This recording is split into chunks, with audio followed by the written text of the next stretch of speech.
Wow, you're right, man. Our names do show up when we don't put the banner up. So now I don't even have to introduce us. You could just read You s- below. It's terrible for our you podcast still audience. probably should. Yeah, this is terrible for just the audible listeners here. Welcome to the Purple People Podcast.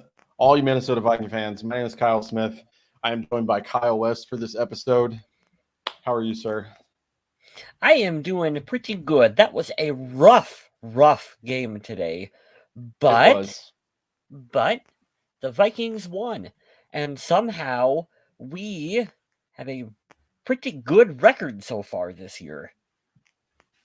It's so weird. I don't want to call this team fraudulent because I don't think that they're fraudulent, but I do believe that they I don't know, it's kind of like reverse of last year, you know. You lose a couple of close games, you get pissed off, and then you win some close games and you're like, do we deserve this? I don't know if we do. Yeah, it's weird. They're 5-1 right now, and it doesn't feel like a 5-1 team. If you were to tell me that we're like 3-3, I'd be like, yeah, I believe it. Like, yeah, that seems like about right. But no, this team somehow is 5-1. And you know what? That was not a good game by the Vikings today. They really didn't have any right to beat the Miami Dolphins, but you know what?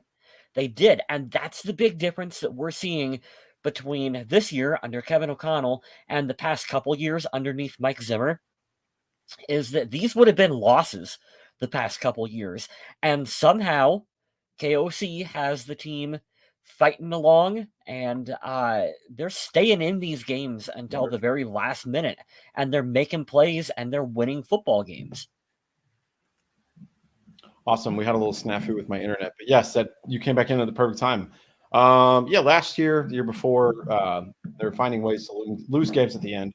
It seems like they've shifted this, and I'm sure it's the coaching mentality and a number of other things. But I'm just excited that this team is doing better than we thought. The only loss coming from currently the only undefeated team in the NFL, which is really cool. They've got a stranglehold on the NFC North right now. The Packers lost today at home to the Jets. The Bears lost to the Commanders the other night. I think the Lions have a bye week because I didn't see them play today. Don't say Commanders. I can't say the other thing, so I'm going to say Washington the football team. I like that more than Commanders. I really do. Yeah. But yeah, they're 5-1 now. They're 3-0 in the division, and they have a 2-game lead. So this team, as long as they don't, fall off a cliff, they will find a way to get to the postseason sooner than later. They have to keep doing what they're doing, but they've got to get better, man. I didn't call it for you guys that are listening audibly, but this is episode 497, OnlyFins. I chuckled. I chuckled out loud when I read that one. You weren't here at the time, but I'm like, oh man, that's I went a good for the one. low-hanging fruit there. It was funny. Hey, low-hanging fruit's good fruit sometimes.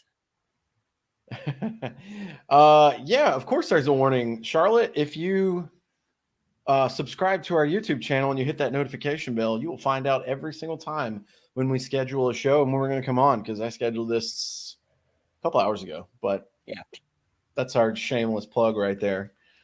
Wes, I've had your comment up for a minute, but let's talk about it. Vikings 5-1 and the Packers lose once again. Skull to you, Wes. We're happy that the Vikings are 5-1. This is initially a loss that on my prediction for the year. I do believe if Tua Tagovailoa was healthy, that they would not have won this game. Would have changed it completely if Tua. Yeah, he's playing well, and I don't like saying that, but I don't really know that I believe the hype around him. But it is what it is. You are what your record says you are, and they were doing pretty good. He stepped out, and they've progressed, so he obviously brings a spark of some kind. Yeah. Oh yeah. But in the game today, before we get rolling with game balls and donkeys, just an overview. The offense was very bad for most of the game. And this has happened quite a few times outside of the Green Bay game where the offense sputters. At one point, they had more 3 and outs than they did first downs, which was just an annoyingly bad stat to have. Yeah. But the defense, good God, the defense was great today. And they've got some really good talent on that team. The receivers are great. Even though the tight end was annoying me by doing a gritty in the end zone, he's all right.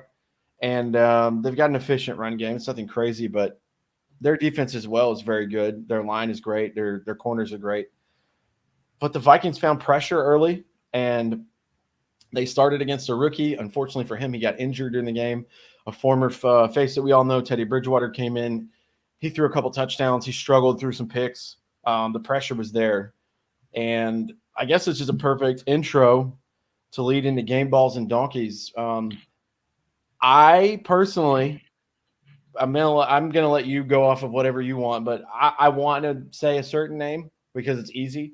But my pick today is going to Patrick Jones because he hasn't had a sack in his career, and he had two today, and he filled in for DJ Wanham, who was out with an illness. So it'll probably be defensive for you as well. But I like giving it to guys that have never had it before, and I'm happy for him to get not one but two sacks today, the first two of his career. He'll never forget that.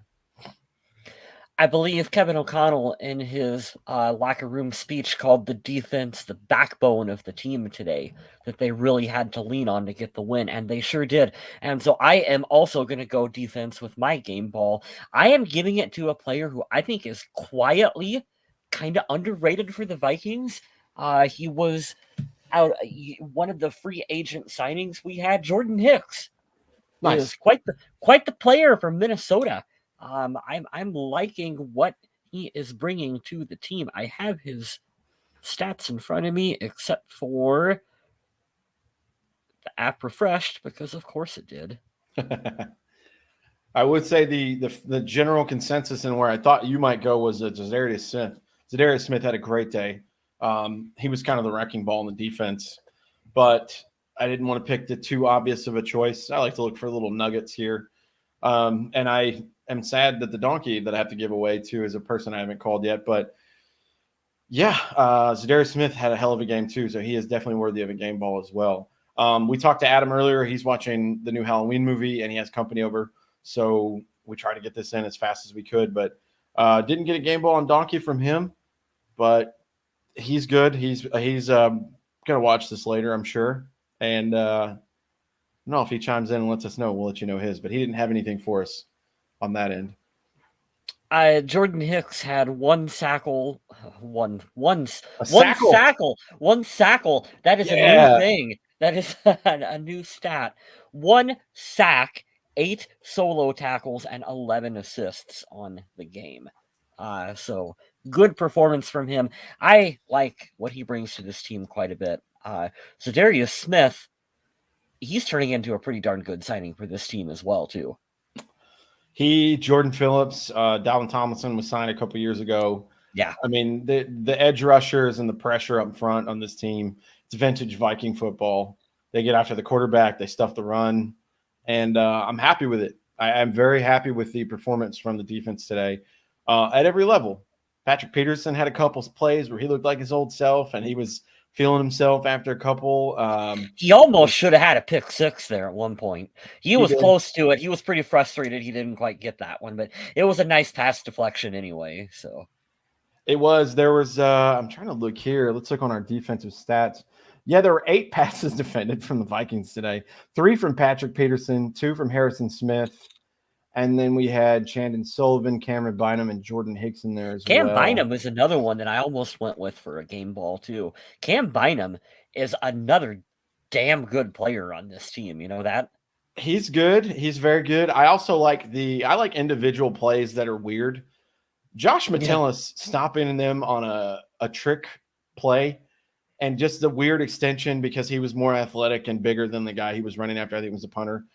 Well, unreal play. He's had a good role since he stepped in. And by God, the punter had the play of the game. Whew. That punt for like 78 yards or whatever it was. What's the longest punt here from Ryan right today? The long of 73. Holy God. How do you punt a ball 73 yards? From the end zone. And over Tyreek Hill's head, which he was a threat today. He was definitely, his presence was felt. Yeah, Jonathan, you're right. Defense definitely won the game today. I want to talk about this, and this shifts to my donkey since we just gave away game balls. If you watch the film just at the naked eye glance and stare and look away, you're going to be like, damn, Garrett Bradbury sucks again. No, he doesn't. Ed Well, he Ingram, does, but he by all accounts, I'll defend him for not picking up his fifth-year option. He's played better than we've seen before this year. But Mhm. Ed Ingram had the worst day I've seen from him as a Viking. So much so that I noticed that Garrett Bradbury was getting his ass kicked. And I was like, why are there two guys on Garrett Bradbury? Are we not scheming correctly? No, just Ed Ingram is a turntable today and just getting blown by. Now, I will say the Dolphins D line, very, very good, very underrated. I can't tell you any major players like superstars. They don't have an Aaron Donald or anything like that that comes to mind. I know they drafted the one kid that I was interested in last year, and I can't remember his name now. I'll look on the defensive line stats, but dear God, Ed Ingram was terrible today, and it's not good when your guard is right beside your struggling center. And if you were frustrated with Kirk today, like some of the dumb people on Twitter were, he had pressure in his face all day long. 7 quarterback hits that I'm reading right here for Miami's defense. So, yeah, Ed Ingram, not a good day. Yeah, for my donkey, I was going to split it up and give it to the offensive line. I think that they did not play well today. There were times that there were definitely some coverage sacks that happened with Kirk where there were none of the receivers were getting open earlier in the game. And, you can't hold on to the ball that long and just not get sacked. Like, the pressure is going to get to you at that point. So a little bit of that is on some of our skill players earlier for not being able to get open and make plays for this team. But it was a really lackluster performance from the offense, and I don't quite know what caused that big of a stinker. I will say, and I think that this is a fair criticism of Kirk, after I just defended the guy, after I just defended Kirk, let me go ahead and knock him right here too. But Kirk will give you 1 or 2 stinkers a season like this. He's just good for 1 or 2 games that are just not good games by the Vikings offense. For the most part, they even out. And hell, you even look at his stats this game, it evens out. I think his QBR was over 100. And so stat wise, you look at him and you go, yeah, he ended up coming out. I don't know what causes games like this, but I am happy the team was able to fight through all 4 quarters of the game and find a way to win that. Because admit it, there was a point there at the end where it looked like the Vikings were going to blow this game. Yeah. Oh, yeah. Yeah. Adam called it in the chat. We were talking Yep. during the chat today, and there was a missed extra point from Craig Joseph. And, of course, we always – if you're ever to see inside our personal chat among the 3 hosts of the show, it is always pessimistic between us 2. Always. Well, we're shell-shocked as Vikings fans. We are absolutely PTSD, man. Yeah, you got the purple PTSD. I think that's another podcast. That's a good name. It's a good name for a Vikings podcast too. But it doesn't matter if it's the first quarter or especially when you get down to the end of the game. You see that missed extra point. I am anticipating us to lose by that single point because it's happened so many times.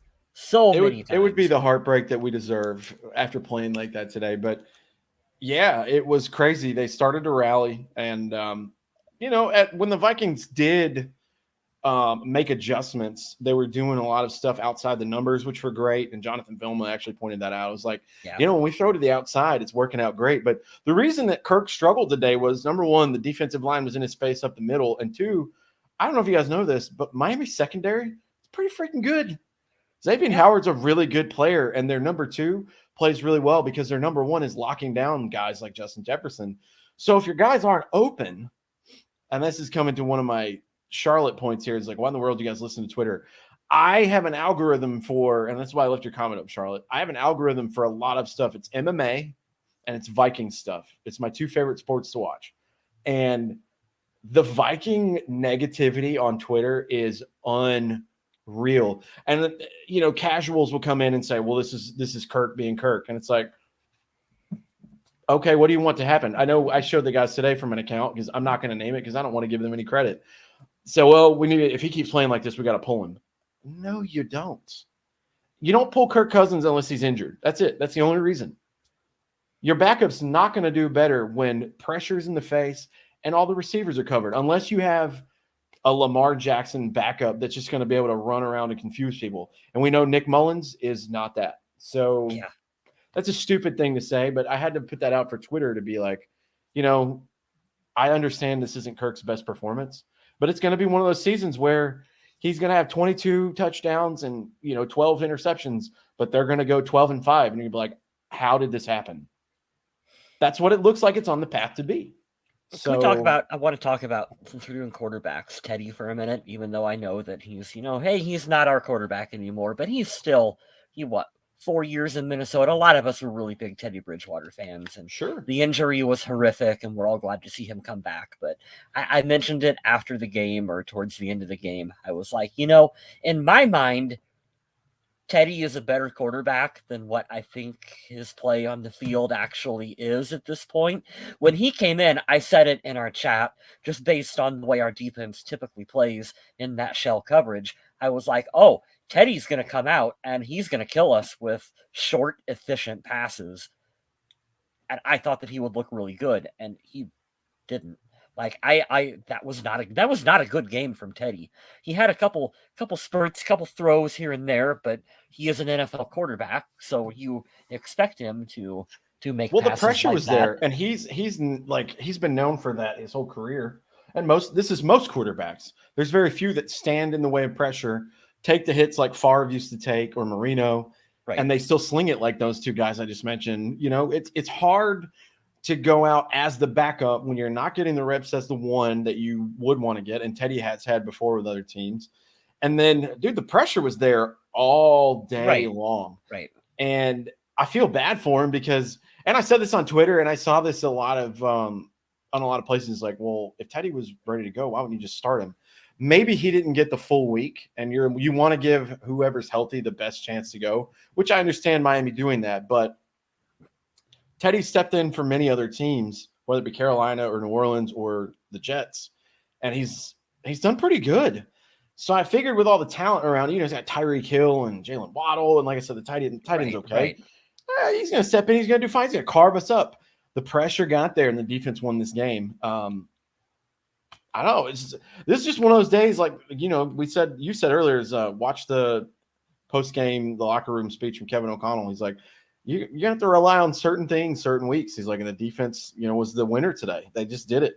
And that brings me to this point, and we can talk about it. Wes says, I thought it was interesting. There's a 30-degree difference in the temperature.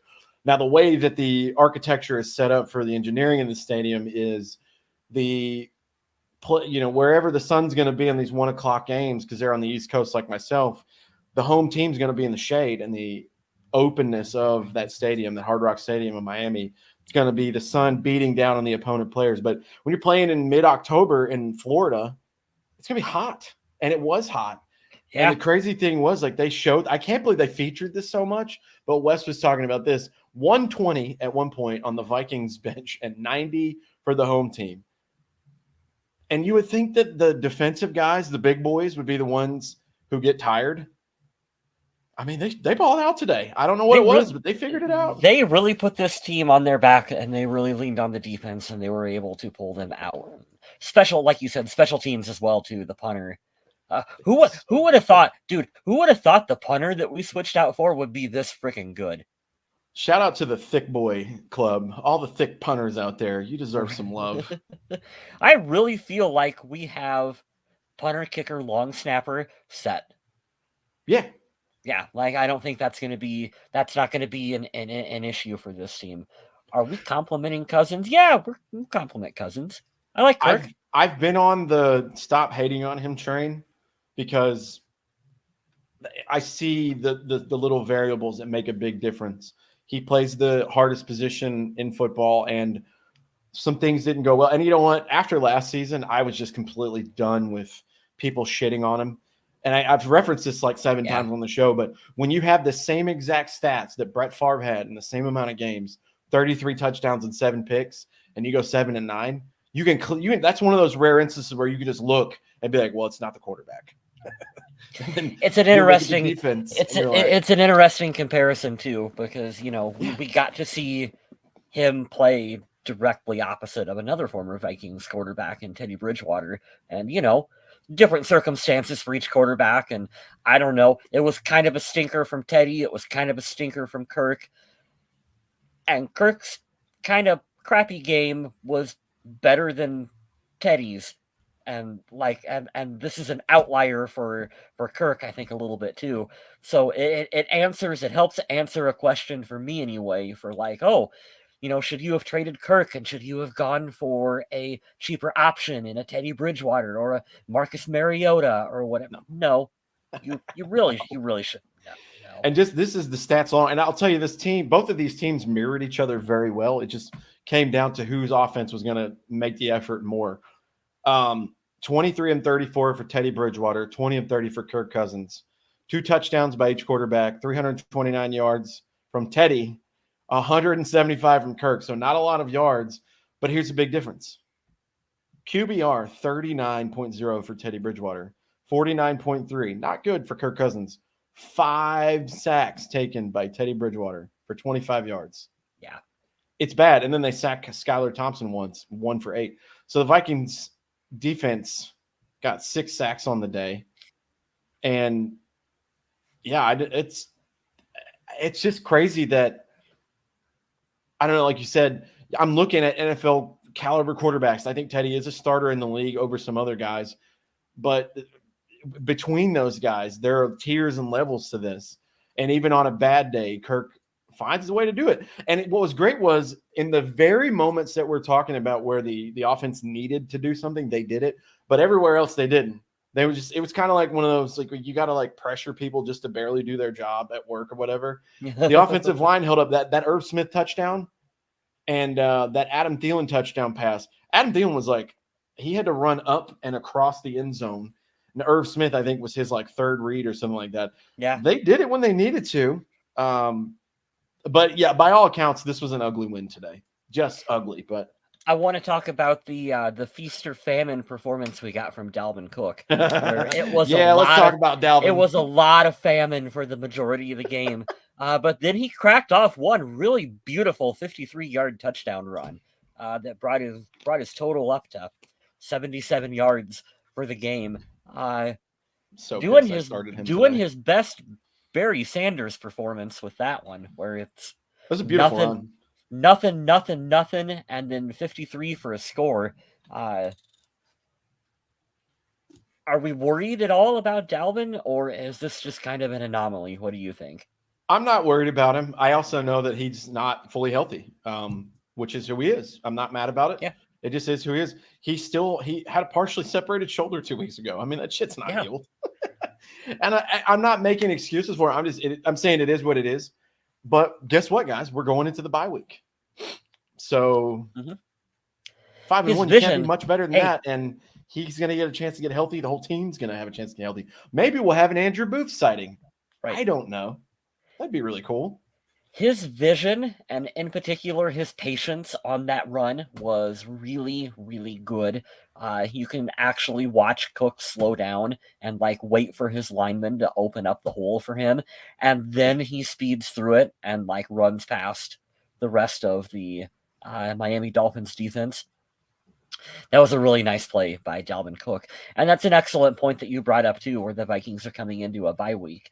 And I think, we said this a lot underneath previous regimes, and it never happened. But this year, I think that they will actually use the bye week to make adjustments on offense and defense and look at what they're doing and adjust accordingly. I don't think that, we're not going to have a whole new offense coming out, but I think they're going to look at what Kirk does well, and I think they're going to look at better ways that they can feed the ball to Justin Jefferson. I think we'll see them make improvements. I think we'll see them actually use the bye week. So the next game is the day before Halloween, Sunday, October 30th, at home, noon game for the Vikings against the Cardinals. November 6th, the next Sunday, another noon, 1 o'clock game in Washington. That dreaded Bills game is after that, but they're winnable games. Those are 2 very winnable games before you take. I mean, I'll just say it, before you take another loss against the Bills. They're not beating the Bills. We're not beating the Bills. They won again in Kansas City today, by the way. Not unless everyone on the Bills eats like tainted sushi and is out for that game, and we have to field the entire practice squad of Buffalo Bills players. Like, I don't. I think that's just being realistic at this point. I don't think that's going to Yeah, happen. I But for sure. I think that's who should, by all accounts, represent the AFC in the Super Bowl, if not the Kansas City Chiefs. But they just beat them in Kansas City today, so we'll see. Is Dalvin Cook kind of at the end of his career in terms of running yeah, back? a little bit. I will say this: he's not at the end of his career. He's entering the final year or years of his prime. But this is another thing too. Like, I'm going to be the guy that defends these guys today. This is what happens when you have a team that they are good enough to say, this is what we're good at. It's like the Philadelphia game. This is what we're good at. Try and beat us. Their front seven can shut down Dalvin Cook, and they did today. And you know what their corners can do? They can go in man coverage against our wide receivers. They can. They did a great job today. Kirk Cousins had 175 yards passing. And I'm a generic football fan, but you know what that tells me when I read that and I see 77 yards from the running back? As a very quick glance, running back didn't get a lot of yards, not a lot of yards through the air. They stacked the shit out of the box and they did their job, and the corners played great. They did. Yeah. And they're a good football team. It's kind of weird because I think every AFC East team won today. Yeah, everyone in the AFC East won today. But they're a good football team, and I think they're better than New England. I certainly think they're better than the Jets. If they have Tua healthy, I think they're number 2. I think they could get in the playoffs, and who knows? But we got a lucky break, man. I forget who said it here. Sergio Moreno said if Skylar Thompson had stayed healthy, I believe we would have lost. Yeah, probably. I do. I believe it too. I watched him. He was making some good throws. Poor guy did a Sam Bradford today. His hand got smashed on a helmet. So that sucks. Hopefully he has a speedy recovery, but it's good to hear too, just like as a general NFL note, that Tua had cleared concussion protocol, and Teddy obviously did because he played. It's good to know that he is feeling better, and I'm glad that they waited. They wouldn't have started him without preparation and practice anyways, but he'll be back next week. I think they're playing the Steelers, so good injury news, I guess. He's feeling better because that was scary. We talked about that a couple weeks ago. That was a scary hit. When he was stumbling and wobbling around. It's not what you want to watch a football game. If I know my Vikings will lose to Washington but beat the Bills, I'd be okay with that. Yeah. I'd be 100% okay with that. Even I would take a loss in the conference to beat the best team in football in their own place. I would take that all day long. But Jonathan says he's going to be lost next. I know, dude. We don't have a game. I don't know what I'm going to watch, but you know, it's crazy too. My schedule always changes at work, but originally I wanted Sundays and Mondays for football, and I got them. Finally, everything lined up. Circumstances went great, and now I'm back to my Sundays off for football. And next week we don't have a game. Don't you love it? If the Vikings go into the Bills game 7-1, the Bills aren't going to mess around. We're going to get their best game. I think that we'd get them regardless, but I understand your point, Wes. I don't think the Bills, and I'm going to curse here, so if you have children listening, it is what it is, but I don't think the Bills are in the fuck around and find out business. I think they are in the find out business. I don't think they're much in the fuck around category. They've lost 2 years in a row in heartbreaking fashion in the playoffs, and they are trying their asses off to win a Super Bowl. So, yeah, and they're gonna. I still think they're gonna make a splash play in free agency, whether it's Christian McCaffrey or something. They're looking to add more dynamic pieces to that team just to load up. The Bills are going to be a really good measuring stick for this team, particularly the staff. And like, I won't even be mad if they lose the game if the Vikings can stay competitive and not look like they get outcoached. Yeah, for a first-year head coach, I will take that as a win. Like, while we're not big on moral victories here on the podcast, like, we don't usually believe in that shit, but under these circumstances, yeah, that would be okay. Yeah, if they get to the Bills in 7-1, their chances of getting in the postseason are going to be very big, which I love. Just because you have a chance. I mean, the last 2 times they've won in the playoffs, it's just because you had a chance. They weren't supposed to win either one of those games. Are we kind of overlooking Arizona a little bit here right now? I mean, they lost today in Seattle, and I'm looking here. 19-9 to the Seahawks. And now, Seahawks, I think, are more legit than what people initially thought coming I into this season. absolutely agree with that. Who But you know knew? what? There is an X factor for that game. If he's still good and worth it, DeAndre Hopkins will be back, so that'll be fun to watch him have a career day. Who knows, man? I don't know. This team, they're embracing, Arizona, especially defensively, that bend don't break mentality, and it's working yeah. so far. So Arizona does worry me a little bit because the Vikings have shown this season that they have problems with the mobile scrambling quarterback, and Kyler Murray he's one of the better ones that can do that to you. So I don't think that we should overlook those Arizona as as Vikings fans.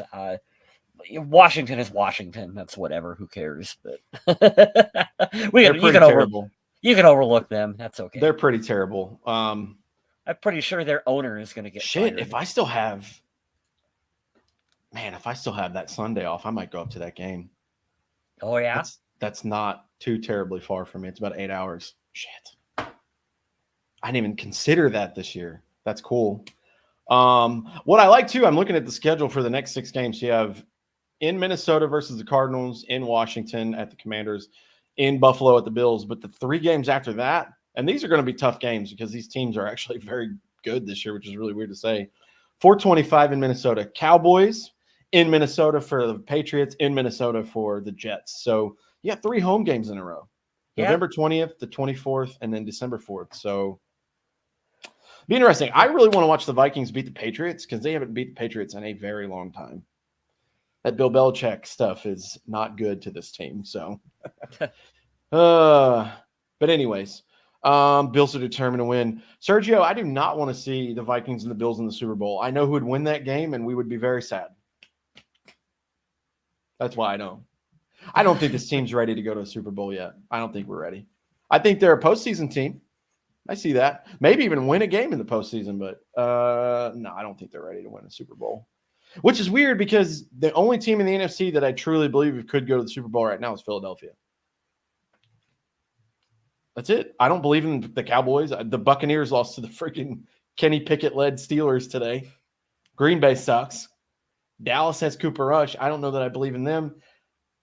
I don't know. I don't see it. The NFC as a conference right now seems terrible. It's pretty so weak. Bad. So, it works fairly well for the Vikings' favor if they can be competent and string together some wins like what they're currently doing. We're going to go to the playoffs, and they have a pretty decent opportunity to, like you said, win and advance a couple games into it. Now, you can debate whether or not that's good for the long-term health of the team, whether you would rather have the earlier draft pick. But to be honest, I don't care. Let's go win some games, guys. After seeing what the Rams did and just how it works, I don't really care where you draft. You're allowed to move, right? It's different if we were locked into our position and we couldn't move. You're allowed to trade. You're allowed to do whatever you want to do. We're still brainwashed from all those years of Rick Spielman and yeah. You've got to have 11 draft picks and 8 of them have to be 7th rounders, and you can't you can only move back. You can never move up. We forget you can move up. Well, the other thing too is, and I'm not defending Rick Spielman or any GM of the Vikings, but the sometimes you get home runs like Justin Jefferson or what looks to be like Brian O'Neill or what looks now for the Christian Darrisaw, but it's very few and far between. You are guaranteed you're going to nail. The most recent player I always talk about is Micah Parsons. I knew when I saw that guy play, I was like, he's going to be really fucking good. Wish the Vikings would have got him. He's that good. But it's 50-50 in the first round, man. You know how many second round players that we have that are starters? Dalvin Cook, Eric Kendricks. And then you keep going down the line of I went to Adam Thielen even though he was undrafted. Dude's a stud.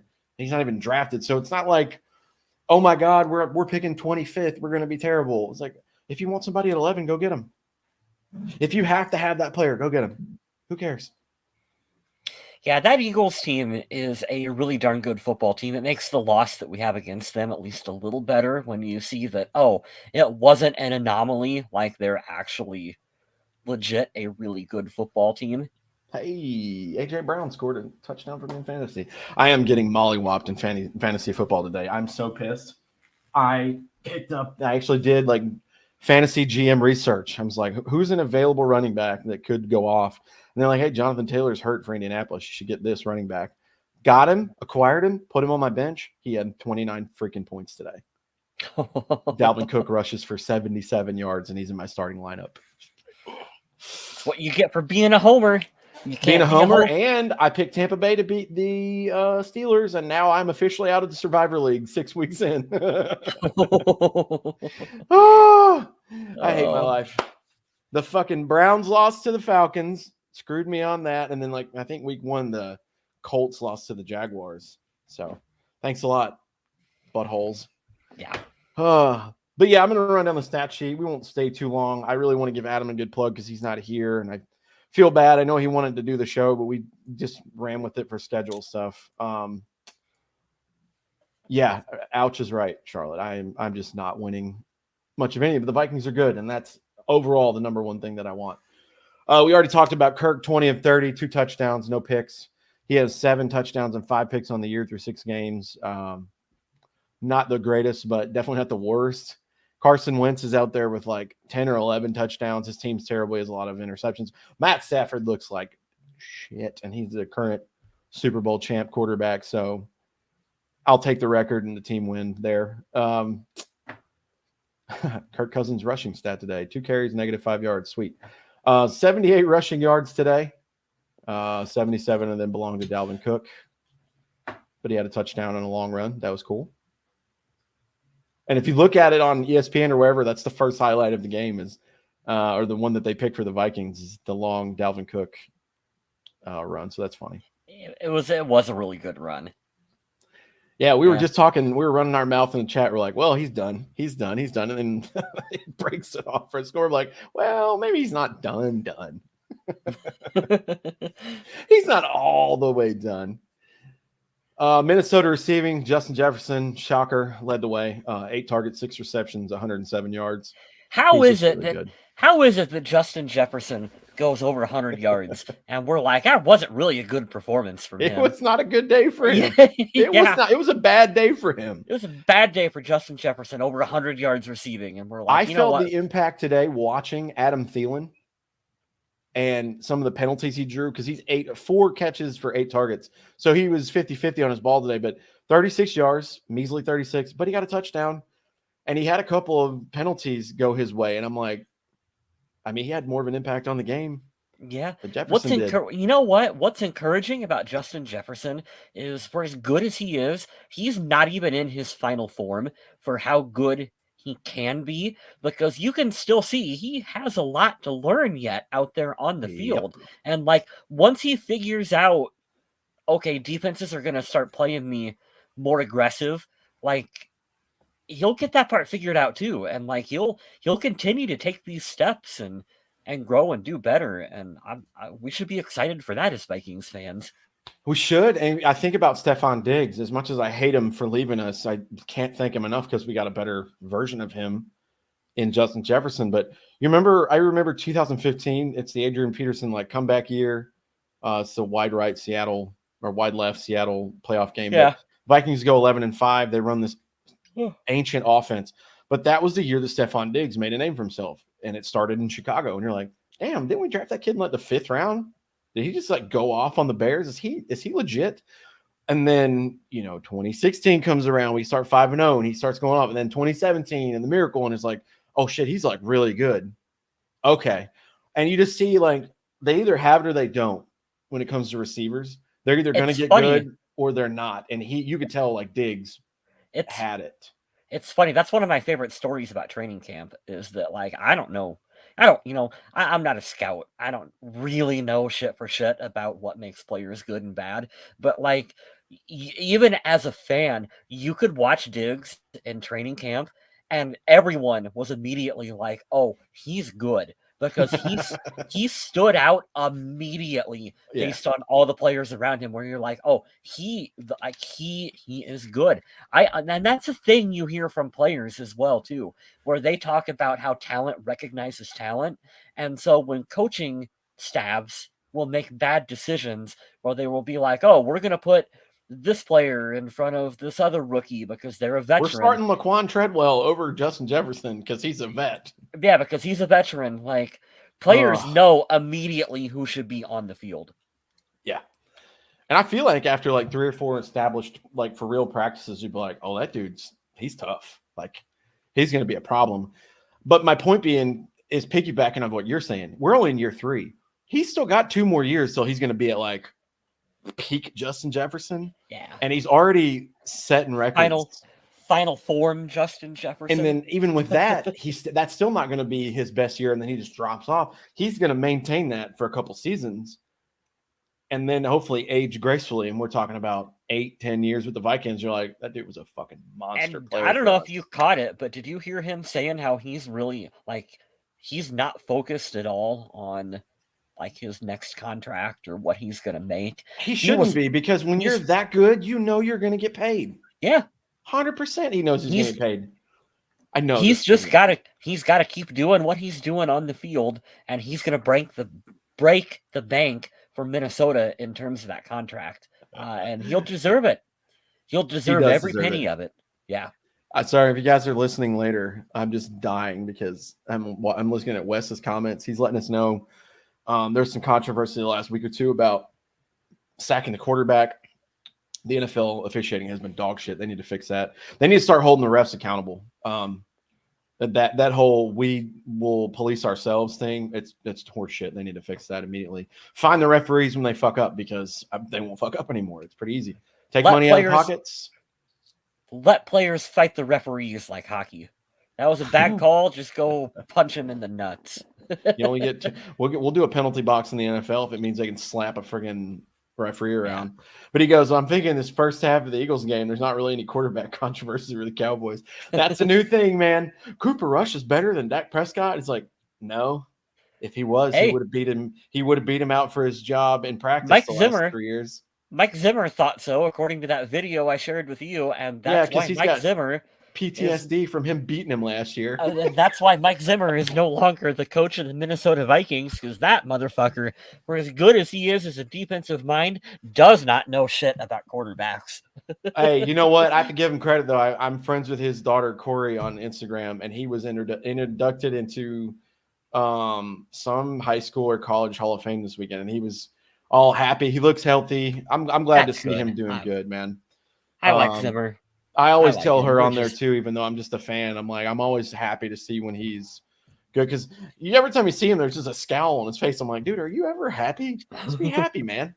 You got 2 cool grandkids and you got a healthy daughter, and enjoy your life. I think he's going to come back. I do think he's going to come back. I think he's going to make some defense real, real good. And I hope it's not Green Bay. Yeah, we saw that on the Viking Age on their Facebook page. We figured we'd throw that out as a topic tonight. Is a lot of Packer fans are calling to hire Mike Zimmer as a defensive coordinator, and I would not like that at all. No, I would not. Zimmer was not a good head coach overall, but you know what? Like, as a defensive coordinator, I would not want to face him twice a year in Minnesota. I think that he would put together a top 10 defense almost immediately. He is so good at scheming up pressure. That would not be fun to play against. Well, what sucks for us too, like for that team in particular, obviously being in the division, but they have really good personnel. For as much as they've neglected Aaron Rodgers in the tight end and wide receiver department, they've went defense like the last 7 years in the first round, outside of the Jordan Love pick. Yeah. They are getting studs at every level, and that's what I always laugh. I'm like, how are we beating them? Because their defense on paper is way better than ours. But whatever. Here we go. Jonathan says, do you think Justin Jefferson will sign again with Minnesota? I hope so, but hopefully he doesn't chase the money. Here's the 2 scenarios. This is the only 2 scenarios that are going to happen. You can quote me now, October 16th, 2022. This is his 3rd year. After year 4, technically they can sign him for a long term right now if they want to, but they're going to try to keep him on the cheap. After next season, they could either do the 5th year option and franchise him. And if they sit down and talk with him, it's like, hey, we just want to save a little bit extra money while we look for a quarterback, we're going to give you this, blah, blah, blah. But what I think is going to happen, they could franchise tag number 1 and then go in with that 5th year option. That might make him a little upset, but they could do that. Or what I think is going to happen after year 4, they're just going to make him the highest paid wide receiver in the league. He is. That's it. Quasi, And you know what? shout You know what that is? You know what that is shout too? out. That's Hi, Rachel. Hello, oh, hello. sorry, Rachel. Hi. Thank you for chiming in for us. Yeah. But with Justin Jefferson, you know what that is after the end of next year? Right now, that's Kirk Cousins last year. It does work out nicely. And you know what? Justin Jefferson's going to stick around in Minnesota. He seems to like it here. Him and Thielen have a really good rapport with one another. And they were smart in bringing in an offensive-minded head coach in Kevin O'Connell, because you can see how happy the offensive players are in having this philosophy. And so it's a system that they're buying into. So Jefferson feels like he's a big part of this team. So he's going to want to stay here. If it was still the Mike Zimmer and the defense show, there's a possibility that he's going to want to get out, that he would have wanted to get out. But yeah, I don't think that's the case. I think that he'll want to stick around in Minnesota, and they're going to pay him handsomely to do so. I don't know that they can keep paying Kirk the same amount and pay him, and that's the only problem. Kirk could essentially play like 5 or 6 more years here because of his age. He's only 33, I think, or 34. So they are going to have to find a rookie quarterback that they love and that they know is going to be it. And here's the thing. The other thing they've got to look for, and I don't know if it's going to do this in free agency or the draft or whatever, they're going to have to get an Adam Thielen replacement. It is obvious he is not what he was, 3 years ago in 2019, 2018, whatever. But he's still very serviceable and very admirable now in the field. He's a great number 2. He's not going to stay that way forever. I do believe he's on the decline, but he's still effective. It's not to the point where I'm like, why are they hauling this guy down? That's not what I'm saying. I am the biggest Adam Thielen fan, but they're going to have to find – Thielen's going to retire a Viking too. 100% he is. There's no scenario in which he there's not a chance. Not a chance he goes to another team. No way. He's the Chad Greenway Viking lifer kind of thing here. Yep. Love him to death. They need to find a Thielen replacement. They need to find a very high level, possibly other one, like a 1A, 1B type deal. And you could go find like a Diami Brown, like the Commanders found in the 3rd round from North Carolina. I know him specifically because I'm a fan of that team. Don't do that. Go in the 1st round. Find yourself a George Pickens. Go out there and get him. What's the worst that could happen? Oh my God, he's really good too. Oh my God, he makes a rookie quarterback makes everything great. Like, terrible problem to have, right? And with that, you go on a rookie deal, which is wonderful. That's the other thing. That's my scenario, Jonathan, and my long-winded answer is JJ at the end of next year, they'll say, hey, we're not even going to worry about the 5th year. We want to make you the highest paid receiver in the league.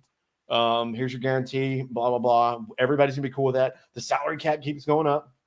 Not going to be as crazy as you think. That'll be the end of Kirk Cousins' year, and I don't know that they're going to keep him around. I don't know who's going to be out by then. It'd be cool. I don't even know if I think he's still in high school, so I don't think he'd be eligible. But that Manning kid would be pretty good to have. Arch Manning. Manning. Yeah, he's just out here ruining high school football across the nation. Go ahead and do it. Hey, man, how many picks do you guys want? 6? Take them all. Take 6 first rounds. We'll take him. You know what I've always thought? You know how much that shit would suck? Because I think back to like when we were kids and, like playing high school football and stuff where it's like you're just doing it for fun. You're just a kid playing fucking football. Could you imagine like, oh, this week I'm playing Arch Manning. Like what? Yeah. I don't want Kirk I like Kirk. We're nearing the end of the Kirk era in Minnesota.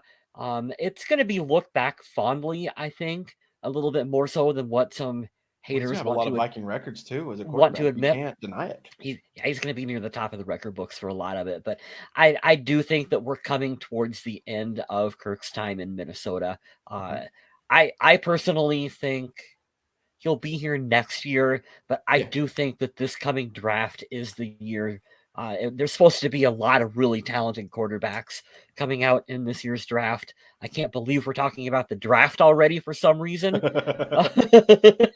How did we get here?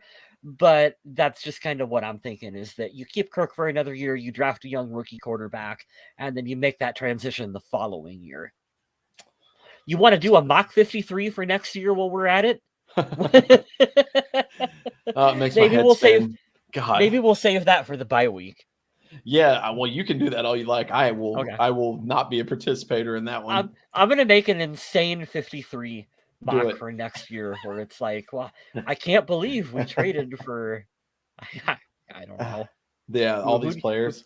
Who do you want to trade for? Who do you want next year? Who's a good tight end? Who's a good tight end out there? Yeah, give us a good tight end.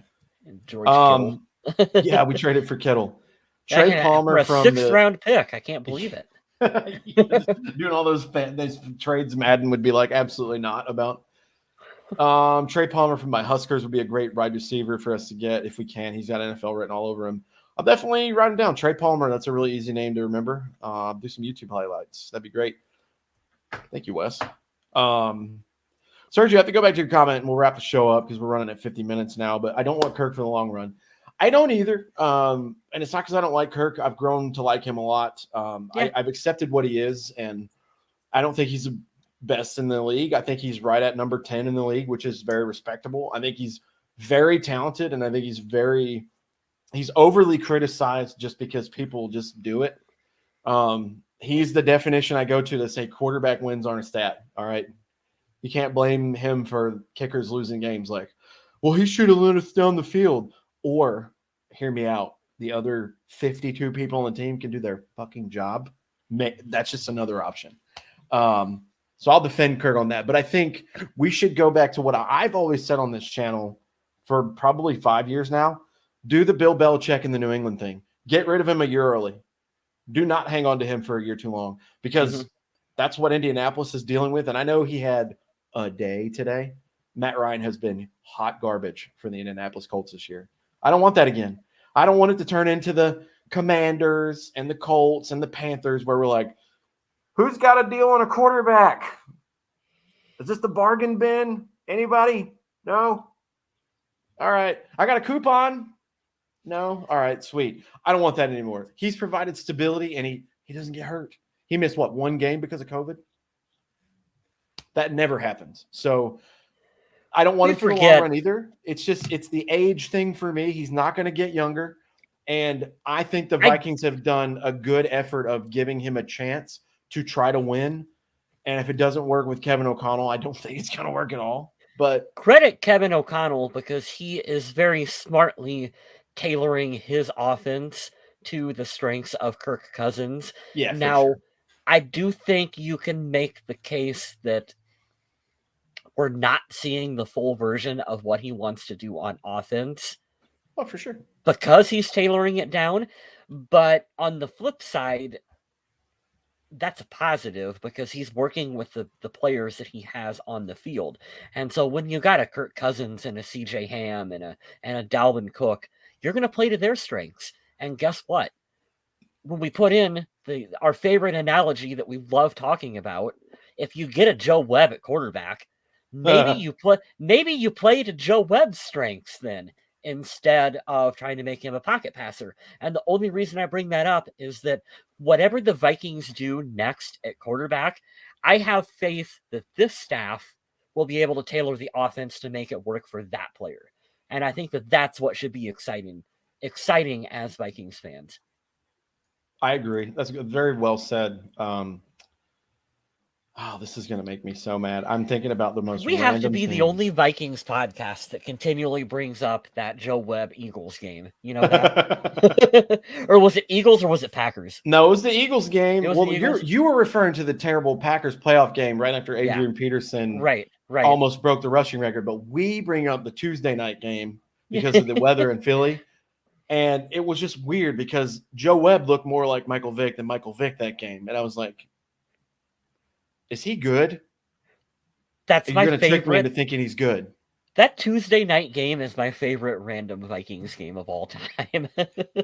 So a lot of things happen in those couple of seasons where I really enjoyed stuff when the team was really bad. I also love that Brett Favre's 500th touchdown in his career was to Randy Moss as a Viking, which is a lot of people don't even remember that he came back.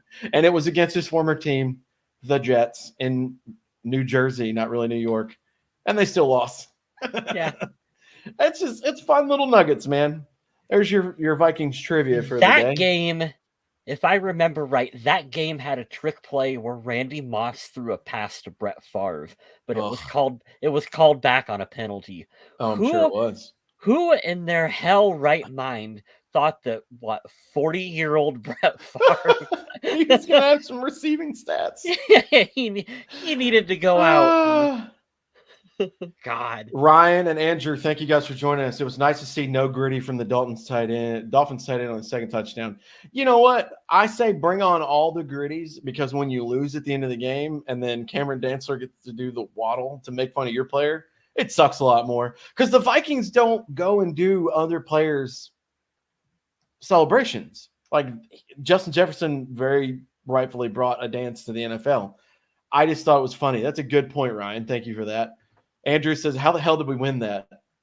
Your guess is as good as mine. They didn't deserve to win this game today. The defense deserved any credit they got because they played well, but that offense, it was very lethargic and needed a defibrillator to get them started today. I told on the show earlier, I said, at one point in the game, because Twitter told me, the Vikings had more 3-and-outs, 7, than they did first downs, which was like 5 or 6 at one point in the game. So shout out to Zadarius Smith and Patrick Jones and Patrick Peterson and Dalvin Tomlinson, the whole defense. All those guys, all those big boys up front.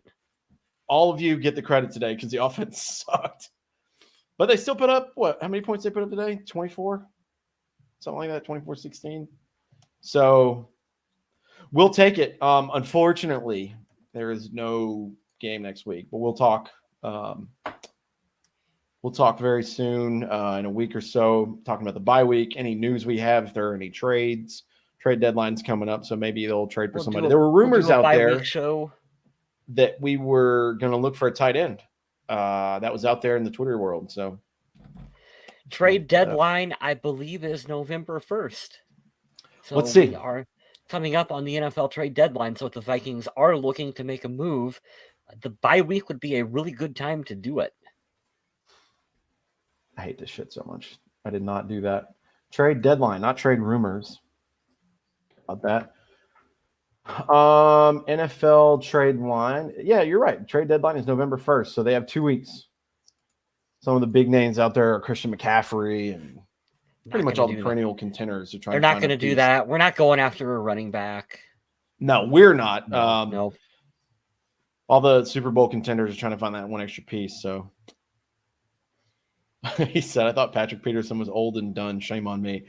I mean, he's still out there. He was playing very good against Jalen Waddle today, which is almost as bad of a matchup for him as Tyreek Hill, because those guys are young and slippery and all that. But Patrick Peterson had quite a game. Yeah, he's had actually a couple 2 or 3 game stretch here where Patrick Peterson has looked pretty darn good for Minnesota. And I'll end it with this. Cameron Dantzler has looked good. He's feeling himself. I like this kid. Play like this all the time, please. I'm telling you, Bynum out there at safety. Oh, yeah. Yeah, we're going to be all right at safety. We're going to be, yeah.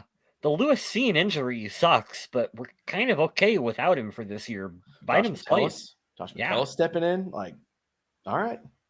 I see you.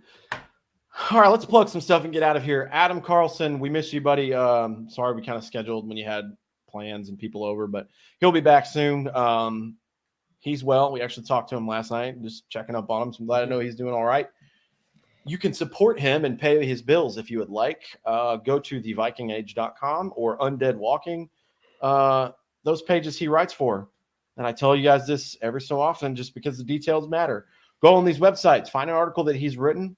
When you log in underneath, just say hello.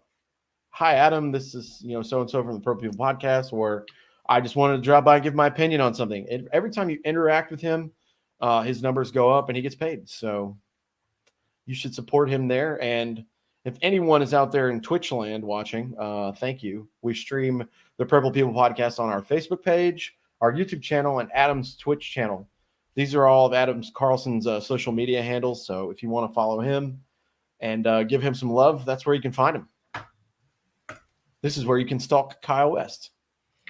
You can follow me over on Twitter and see all the stupid stuff that I post, and then you can unfollow me a day later and be like, what mess did I just walk into?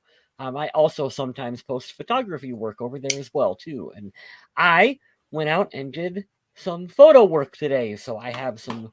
Yes, I know. I have some photos to edit that I will be posting and sharing with everyone soon. So you'll be on the lookout for those. And this is where you can buy some of his photography. He's got some great shots, guys. We pump each other up on the show because we're friends and we love each other, but it would be hard pressed for us to say this is great when it's crap and not be able to read through that. Kyle West is a very talented photographer, and he's got Thank you. a great canvas in his hometown. He's in a small town out in Iowa, and I don't know, you guys, it's photogenic. It's a photogenic little town, and you can find some good shots of the town, but you can also buy Purple People Podcast merch if you would like.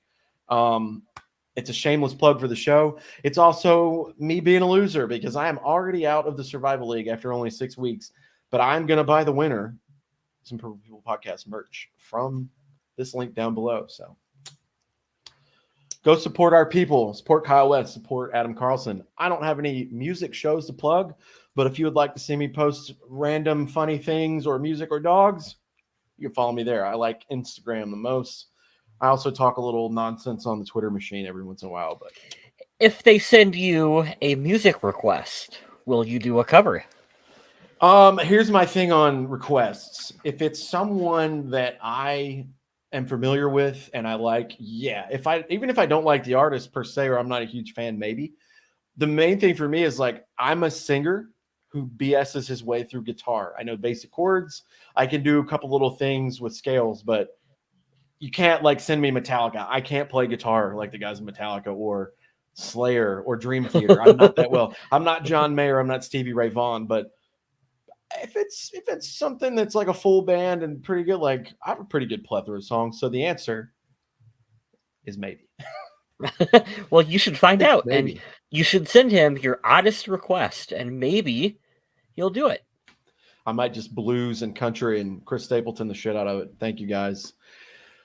I hope everyone lost their survival pick since I am out. Yeah, I'm out too, Andrew. I'm very upset about that.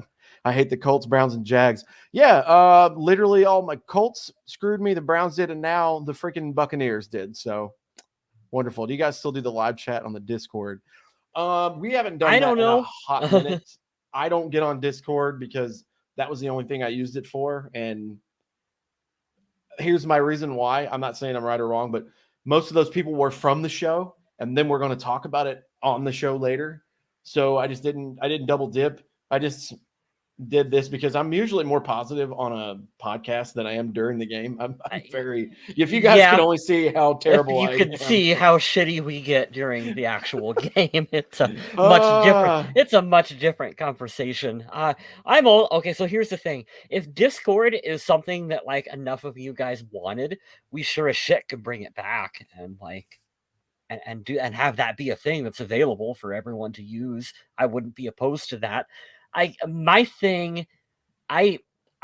old. I like to sit and watch the game. And so I get distracted when I have to monitor Discord and our private chat, and then Facebook, which we don't do enough with, and it gets to be too much, and it's my day off work, and sometimes I just want to sit down and be angry about the Vikings. What we're saying in a nutshell, and I know what he's saying because I feel the same thing, and I feel everything you're saying in my core is we're Debbie Downers during the Vikings games because we get mad when stuff happens and we get emotional, and we don't want to bum you guys out with how negative we can be. Yeah, you should when the dust settles. There are games where in the middle of it, we're like, Kirk he's an abortion of a quarterback. I forget what we were saying today. I was like, run the fucking ball. It's 3rd and 1. Stop doing these rainbow passes. And I'm like, I'm screaming like I'm an NFL coach in a chat. Since we're here. Yeah. You know what really angers me about the Vikings? It doesn't matter if it's this year or you go back 20 years ago. Anytime you put this team in a 1st and 35 situation, for some reason, we're going to let the other team just like, hey, just have like a 20-yard chunk play down the field. Let's just negate all of it. Let's talk about that before, because we didn't address it during the show, because it was a funny part of the game, but it wasn't. The Dolphins tried their best to give this game away, and we still let them kind of creep around and hang around. That game, it was like, or that series where they had 5 penalties, the most in the NFL per like series was 3, and they had 5, and it was terrible. And they were all legit. The announcers were like, "Hey, some of these you could kind of nitpick, but these are all legit penalties." And the Vikings are like, "Oh, 1st and 35, have a 21-yard play." You're like, I'm not a defensive coordinator, but you know what I would do? Okay, guys, we got him on 1st and 35. You know what we're gonna do right now? We're gonna blitz the fuck out of them because worst case scenario here is that like they're gonna get a big chunk yardage. That guess what? We were willing to give them when we went into the prevent defense anyway. I don't know. We can go into further details about that in a different week, but yeah, I would like to. You don't have to do it every play. I get you can't blitz on every play, but you could. You certainly you're entitled to that, sure. Yeah. Yeah, you don't want to blitz on every play, but I would like to see that a little bit more. But we'll talk about Ed Donato, because I have a feeling we're gonna do a little bit of therapy. This defense is going to be a good bye week discussion, I think. A very good one, because they have done the full spectrum of good and terrible at times. So we'll see. But thank you guys for watching. Check out all our stuff and go back for all that stuff. But hey, do us a favor. I don't usually post this in here. I don't usually say it in here that often, because we don't want to be annoying and be like every other YouTube channel, because they have a formula. But if you're not subscribed to us on Facebook or if you're not on YouTube, subscribe, hit the like button, turn on the notification bell. You'll get a notification when we go live. And I believe on Facebook, it'll tell you when we're scheduled in your notifications where you get your likes and stuff. We'll let you know when, because we kind of popped this one up on you pretty quickly tonight, but we wanted to get it done same day. So just to let you know. But it was a great group chat, as always. A lot of people chiming in. All our regulars are here. And yeah, we're going to do a bye week show next week. So stay tuned for that. But until then, you guys stay safe, have a good week, and stay classy, Minnesota.